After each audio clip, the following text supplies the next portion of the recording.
സത്യം പറയാൻ എനിക്കിപ്പോ ഒരു ഇൻഷുറൻസിന്റെ ആവശ്യമില്ല. പിന്നെ വീട്ടുകാരെല്ലാരും കൂടെ കിടന്ന് പറഞ്ഞപ്പോ ഞാൻ വിളിച്ചെന്നേ ഉള്ളൂ. എല്ലാവരും ഇതാണ് പറയുന്നത്. പക്ഷെ ഇത് എടുത്തു കഴിഞ്ഞാൽ ഇതിന്റെ ഉപയോഗം എന്താണെന്ന് മനസ്സിലാവും. ഇതിന്റെ പാക്കേജ് ഒക്കെ എങ്ങനെയാ വരുന്നത്? പാക്കേജാ സാറൊന്ന് മണാലി ടൂർ പോകണം. ഇത് സ്കീം. സാറിന് ഞാൻ പരിചയപ്പെടുത്താൻ പോകുന്നത് 10 ലക്ഷം രൂപയുടെ സ്കീമാണ്. ഈ സ്കീം ആക്റ്റീവായി തുടങ്ങി കഴിഞ്ഞാൽ പിന്നെ സാർ ആക്സിഡന്റ് ഒന്നും പേടിക്കേ വേണ്ട. എന്റെ കൈയും കാലൊന്നും മുറിയില്ലേ? മുറിയണം, കണ്ണൂരി തെറിക്കണം, എല്ലുകൾ പടപടാന്ന് പൊടിയണം.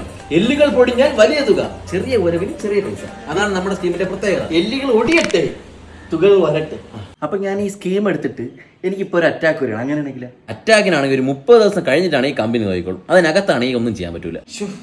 അതിച്ച് പ്രശ്നമാണല്ലോ. എനിക്കാണെങ്കിൽ ഇപ്പൊ 2-3 ദിവസമായിട്ട് നെഞ്ച് ചെറിയൊരു അറ്റാക്കാണ്.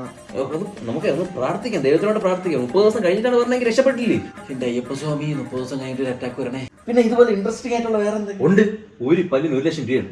ഒരു പല്ലിന് 1 ലക്ഷം? എന്റെ ഇളയ മോന്റെ വായിൽ 3 പല്ലിട നടന്നുണ്ട്. അത് ഞാൻ ഉറക്കത്തിൽ പറിച്ചെടുത്തോണ്ട് വരാം. പിന്നെ എന്റെ അപ്പാപ്പന്റെ വായിൽ ആകെ 2 ഉള്ളൂ. അത് ഞാൻ ഊരിയെടുക്കാം.